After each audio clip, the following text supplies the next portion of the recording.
quelqu'un peut dire qu'il aime Dieu et qu'il haït son frère? En réalité, quelqu'un qui aime Dieu doit aimer son frère. Le frère, c'est le prochain, c'est la personne que je peux potentiellement rencontrer sur le chemin de ma destinée. Amen. Une personne que peut-être je ne connais pas, avec qui je n'ai pas peut-être d'affinité. Une personne peut-être avec qui je n'ai pas la même culture. Une personne peut-être avec qui je n'ai pas le même tempérament. Je n'ai pas la même manière de faire. Cette personne peut être mon frère et ma soeur. Donc en réalité, l'amour pour Dieu se voit par l'amour pour les autres. Parce que Dieu ne le voit pas. Mais le frère, la sœur, lui, on le voit. Donc il y a des gens qui croient que Jésus est un sauveur. Mais en fait, ils ne respectent pas le commandement de Dieu. Donc ces personnes-là reconnaissent la seigneurie de Jésus, reconnaissent que Jésus est sauveur, mais ces personnes-là ne veulent pas marcher dans les commandements du Seigneur. C'est une contradiction bizarre. Si tu veux faire la plus grande prière, manifeste le plus grand don, manifeste la plus grande dimension spirituelle. Si tu n'aimes pas ton prochain, je sais que tu n'aimes pas Dieu. Je n'ai même pas besoin de révélation. Je n'ai pas besoin d'une vision. La parole de Dieu me permet de discerner qui tu es. Bien aimé, aimer le prochain ne dépend pas de ce qu'il fait, dépend de ce qu'il est aux yeux de Dieu. Non, on n'aime pas les gens à cause de leur comportement. On n'a pas dit aime ton prochain parce qu'il va te parler bien.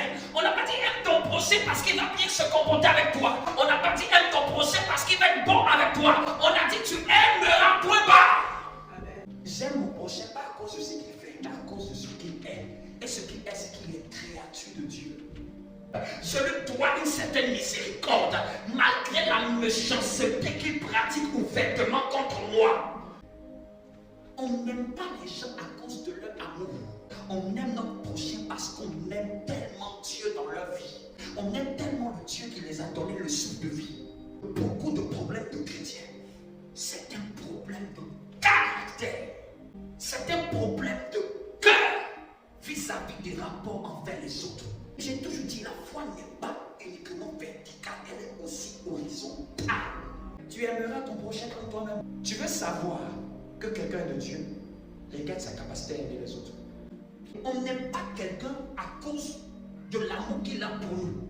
On aime quelqu'un à cause de l'amour que Dieu a pour lui.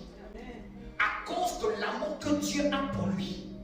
Donc attends-toi dans ta vie à aimer même ceux qui ne te feront pas du bien. Attends-toi dans ta vie à être une bénédiction même pour ceux qui vont être ingrats. Tes amis, tu les sélectionnes. Mais le monde, là, tu ne peux pas les sélectionner. Ton cœur doit être ouvert à n'importe quel type de personne. Et ton cœur doit être ouvert. Parle avec les gens.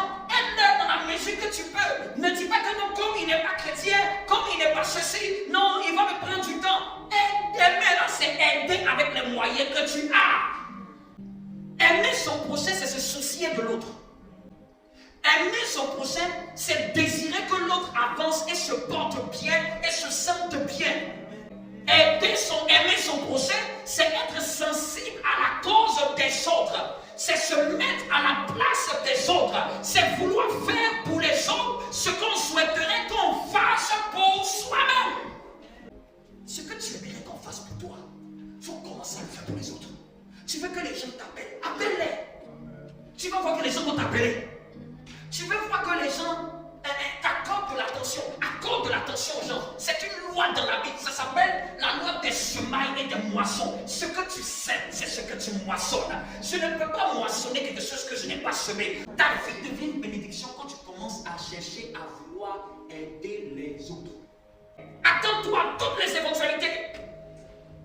En fait, dans la vie, il ne faut pas être surpris. Il faut attendre qu'il y a des gens qui vont t'aimer, il y a des gens qui ne vont pas t'aimer. Il faut attendre qu'il y a des gens qui vont te mépriser, il y a des gens qui ne vont pas te mépriser. Il faut attendre qu'il y a des gens qui vont t'apprécier, il y a des gens qui ne vont pas t'apprécier. Mais ça ne doit pas t'empêcher d'apprécier les autres. Ça ne doit pas t'empêcher d'aimer les autres. Ça ne doit pas t'empêcher de t'ouvrir aux autres. Ça ne doit pas t'empêcher, même si tu as été trahi par des gens. Bien aimé, si vous êtes bon, soyez bon. Ne changez pas parce que les gens étaient mauvais envers vous. Ne changez pas parce que les gens étaient bizarres envers vous. Celui qui change n'a pas compris l'évangile, n'a pas compris ce que Dieu attend. Dieu n'a pas changé qu'on a craché sur lui. Dieu n'a pas changé qu'on l'a injurié. Dieu n'a pas changé qu'on l'a lapidé. Dieu n'a pas changé qu'on l'a crucifié. Dieu même a dit, Père, pardonne-leur, car ils ne savent pas. Ils ne savent. Dieu a mis même ça sur une excuse. Excuse-les.